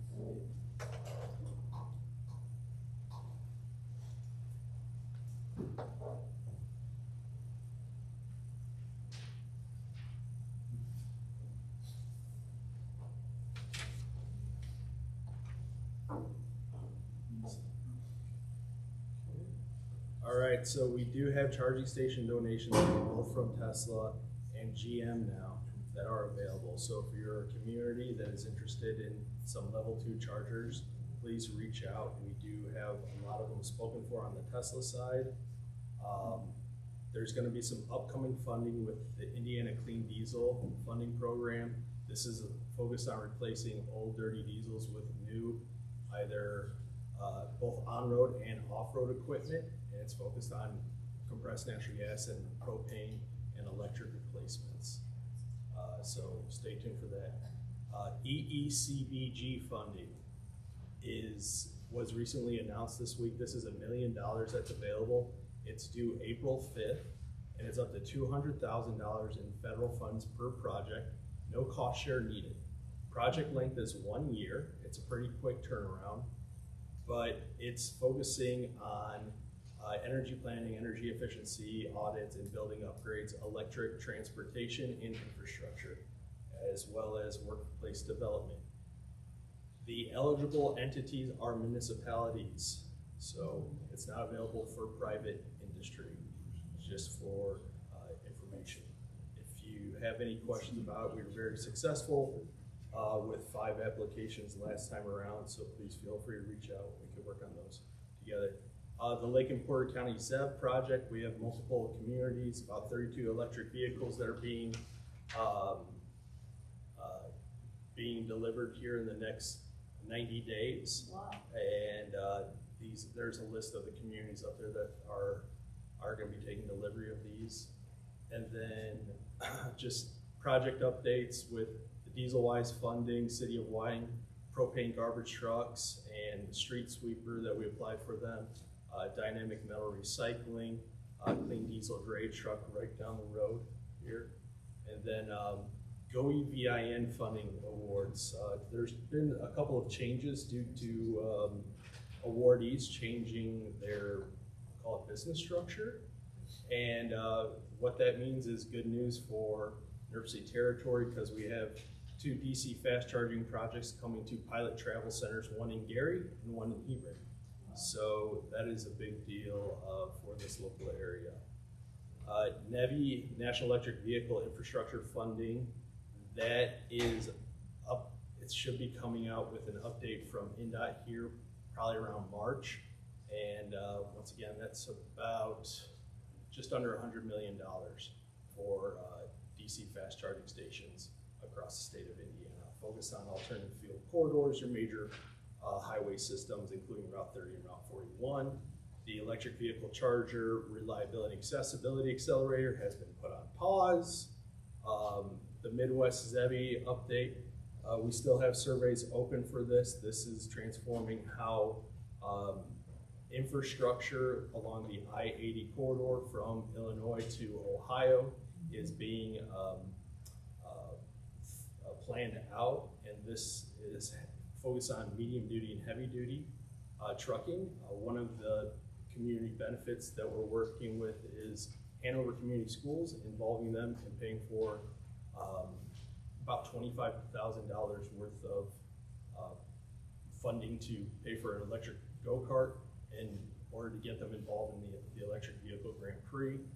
We have some upcoming events related to the area. We have the East Chicago CNG Lunch and Learn next week. And then we have the Indiana University Environmental Resiliency event down in Bloomington. We have a good webinar coming up on February 18th. It's called Project 61. And it's the discussion of how and why the average age of a truck driver is 61 years when they die. And kind of talking about the health-related aspects of that and what we can do to help those drivers out. We do have the NTA Work Truck Week coming up on the second week of March.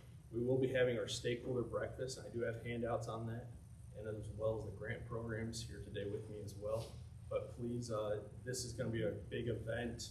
We have four-time IndyCar winner Elio Castroneves and Dancing with the Stars winner speaking, and we expect to have about 300 people at that event. That's down in Indianapolis. Excuse me. And then we are going to be having our annual technology conference once again in Michigan City at the Blue Chip Casino towards the end of the year in November as well. And that pretty much sums it up.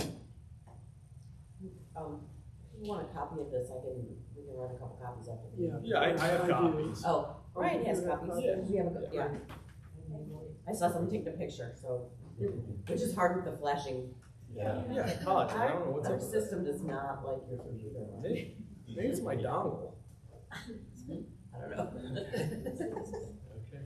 Thank you. You forgot to say that we're getting our new Tesla installed. I didn't want to steal your thunder. Not that I'm advertising for Tesla, but we're getting it installed tomorrow, so to buy a charge point. From that VW EV thing. Oh, very nice. Thank you. Well, I'll come here and park out in front. Charge it. Don't park where they're gonna be. Oh. Tear down the old one. Right.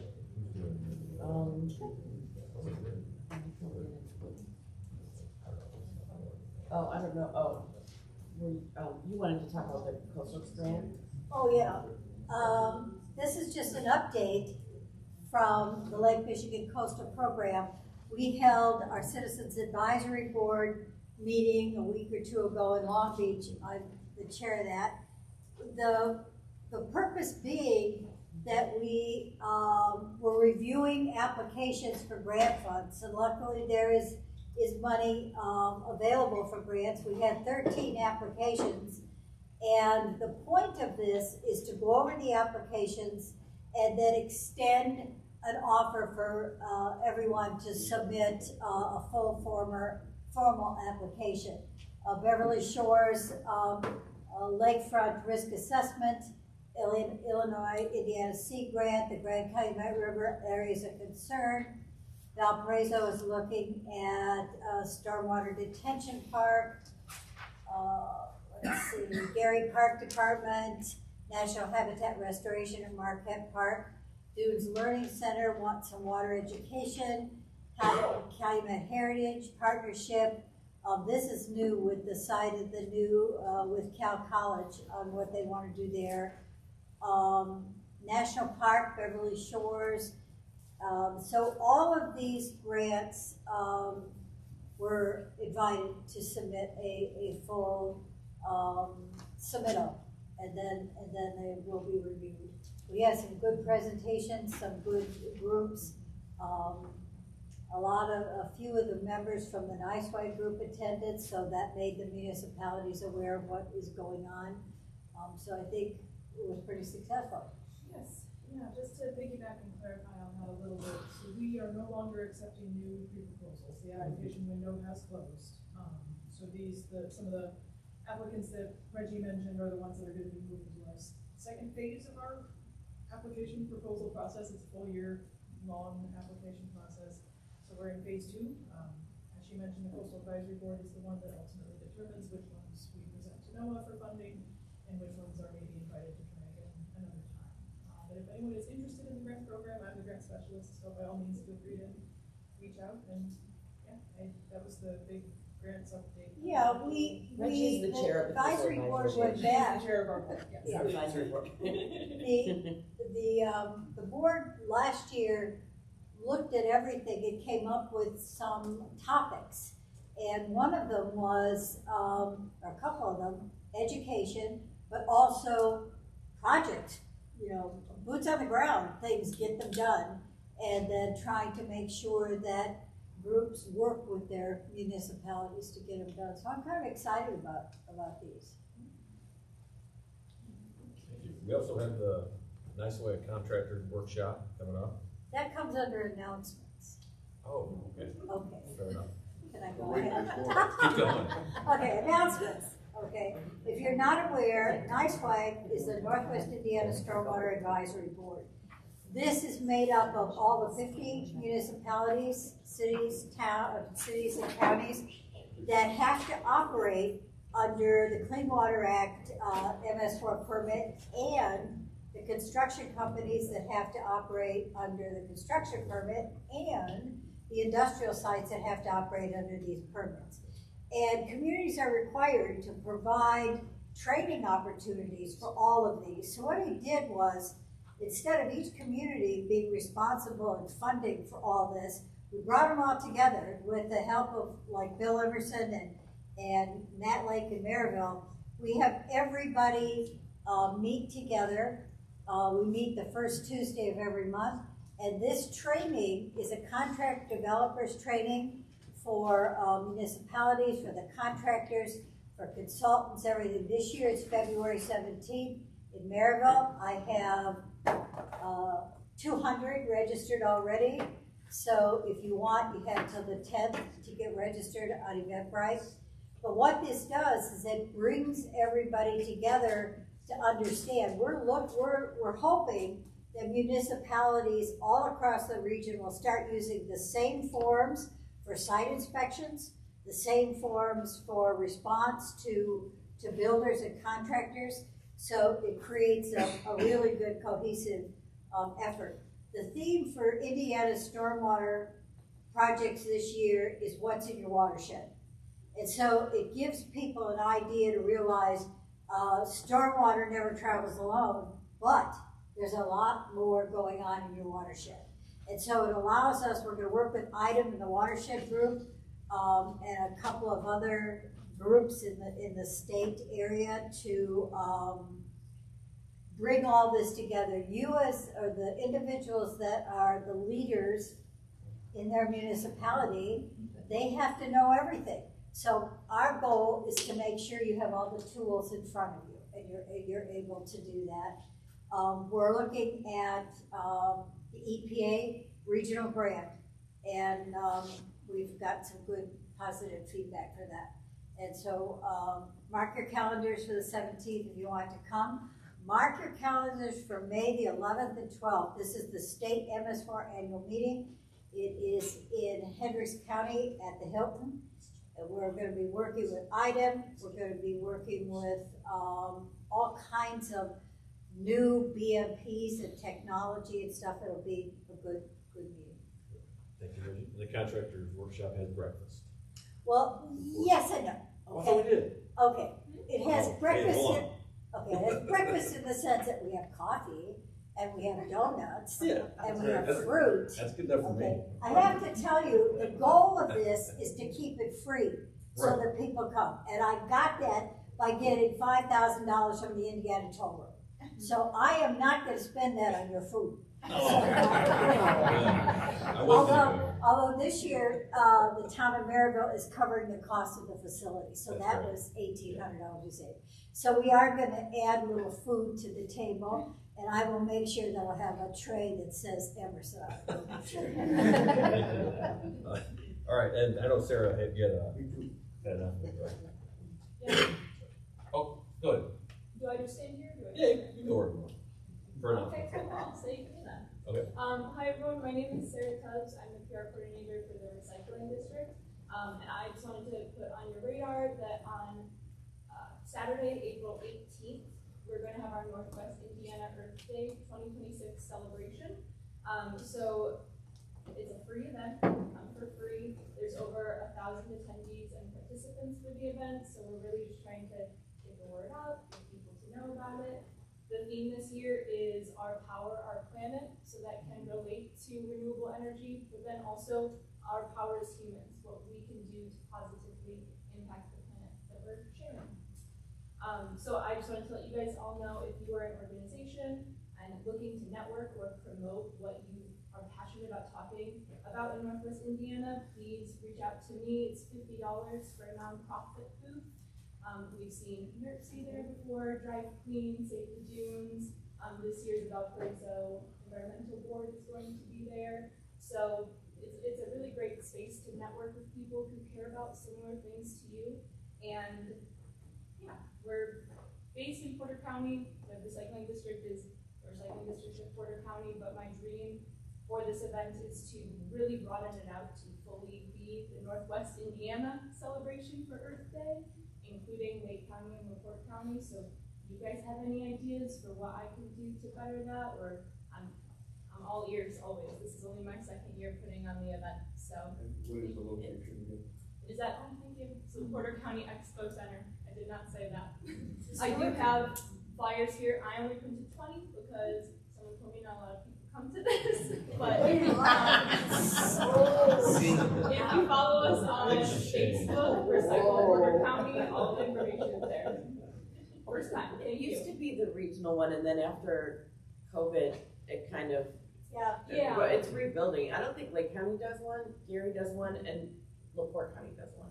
What if we had the MS4 Stormwater Group do a table or a booth or whatever? Can we then also talk about this group?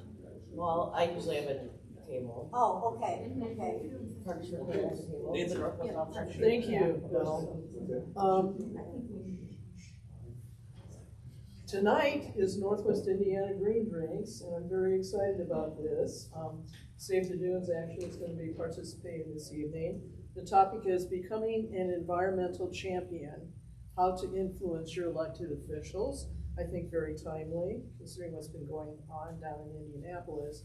Today, Thursday, February 5th, 6:30 p.m.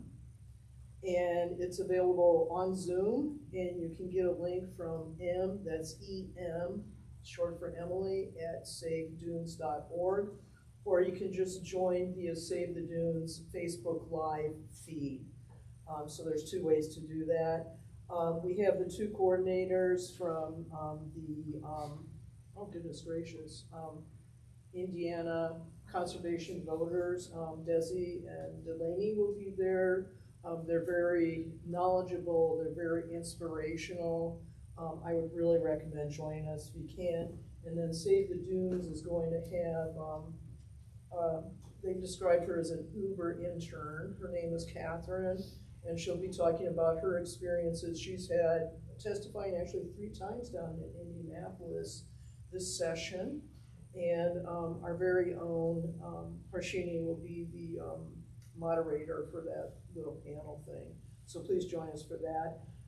Speaking of LaPorte, Michigan City has their Earth Month extravaganza, which is always the last Saturday of April. I believe it's the 24th. That will be held at the Senior Center. That's an afternoon event. I can't remember the exact times, but it's going to be Saturday. posted lots of places. That's a Saturday, yeah. 25th. 25th, thank you. Okay, lost my train of thought there. Tables are free. So anybody that wants to have a table that's an environmental organization, just let me see. Andy Jans Davis is the coordinator for that event, and you can go to the Michigan City Sustainability page on the Michigan City government website and figure out how to get in contact with her. Or if you can't find her, then I'm available as the city council liaison to that commission, and I can get you in contact with her. Lindsay, could I just add? Yeah. I will note that NERC will have a table at that event, as well as the Michigan City Tree Board will be giving away free native saplings. A good reason to come for those trees. Yeah, absolutely. And then I just want to highlight a lot of concerns that have been expressed by the residents in NIPSCO service area. People are getting bills that are just absolutely shocking. You know, people were expecting maybe a 17% increase. I've heard of people 50, 100, 200% increases. A person got a $1,000 bill this month. So I'm not doing this, but I'm letting you know what's happening. Community activists have been encouraging people to send a message to the Indiana Utility Regulatory Commission. They have a portal on the state website. You need to sign up to get a number, and then you can submit a comment. We're asking people to share their personal stories and hardship stories of their neighbors or church members or whatever, and ask them, we need these rates lowered. You know, it's not just looking from now to the future. People are hurting, and they're hurting really bad. And as far as I'm concerned, people should never have to make a choice between paying their utilities, taking care of their house payment or their rent, or being able to purchase their medications. This is really hurting not only our people that live in or near poverty, it's hurting our middle income people, and it's hitting really hard. So I invite you to do that. There's also a petition available online. I don't know what group did that, but if you just Google, you know, petition about NIPSCO rate, I think they call it rate gouging, and you'll find that easily too, and they're collecting signatures. So anything we can do to help our fellow human beings that are really hurting right now, I would appreciate that. There might be a good, I'm sorry, Paul, to look at the energy efficiency CBDG grants and see, I can ask Postal if that's counts in something we can help with or not. So that's everything I have, and thank you. Help those residents with that. George, yeah, I have a couple of things. One, a note from the township trustees, which I happen to be, it's a significant concern that we had is with the shut-off notices. We don't pay the bills, but we try to help the bills and try to get people over the hump. So we're concerned about that from the Township Association. And that's something I should have mentioned. Also, there's HB 1002 that's in the State House right now. And a lot of the senators and representatives from this region have been trying to get things put into that bill that would actually help people. And when it comes up in committee, they're all turned down. It's like, no, no, no, no, no, no, no. So get in contact with whomever your senator and representative is, and just saying what they're proposing is not enough, you know, at this moment in time. Again, for the Township Association, we're supporting Senate Bill 270, and we're not in favor of the House bill.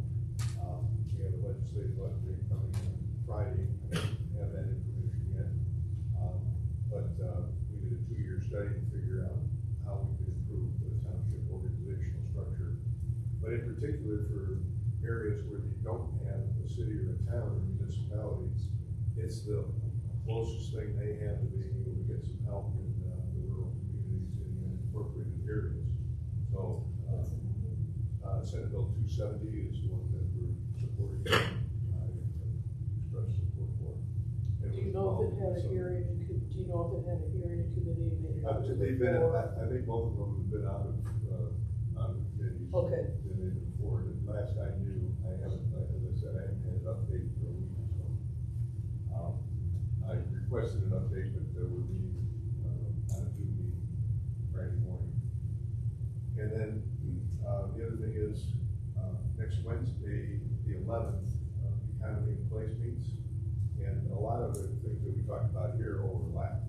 So, if any of you would like to attend that, there may be, maybe some good information to share. Where is that?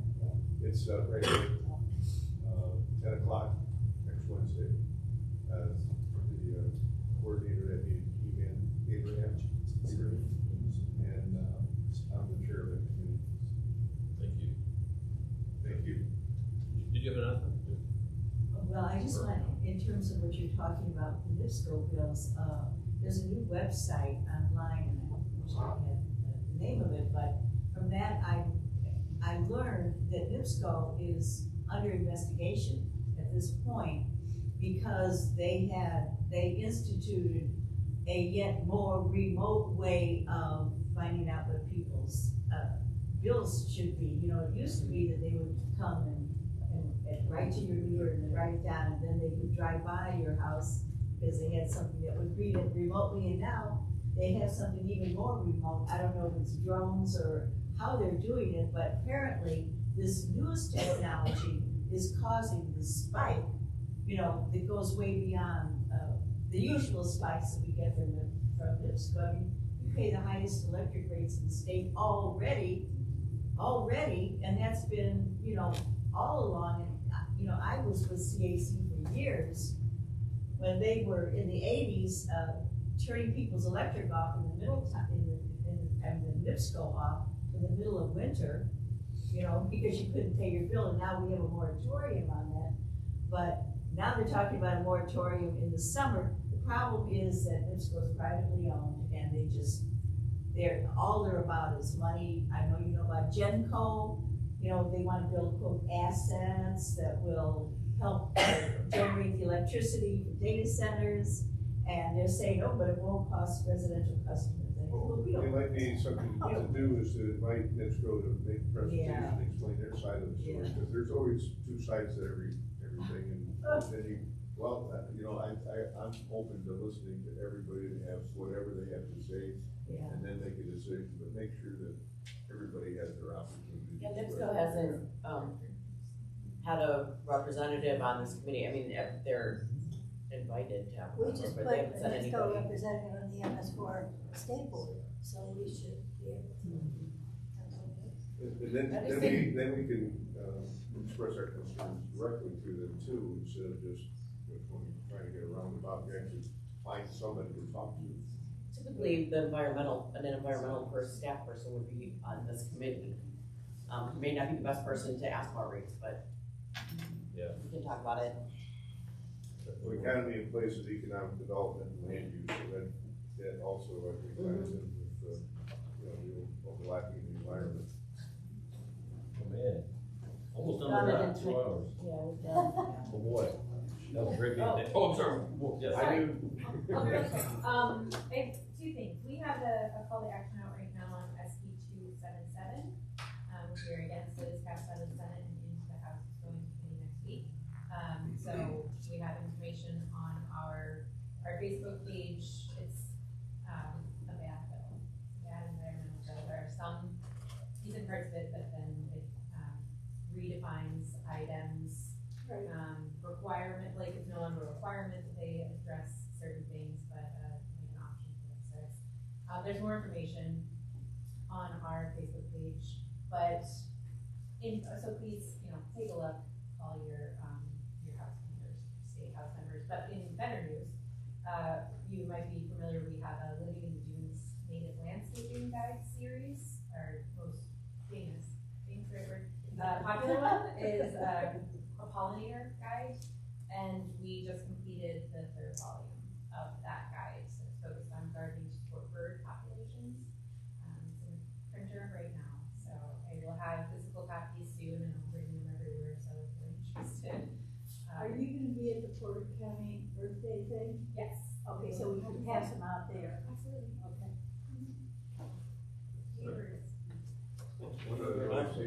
The next meeting is, Yeah, there's an amendment or should amend the agenda there. Any other announcements though before we move on? All right. Well, thank you everyone for coming. Our next meeting is actually May 7th, scheduled here at 10 a.m. Unless something else comes up in the meantime and we need to schedule one, we have the meeting we need. So, thank you everyone. Is there a motion to adjourn? I will adjourn. And I'll call it a second. All those in favor signify by saying aye. Aye.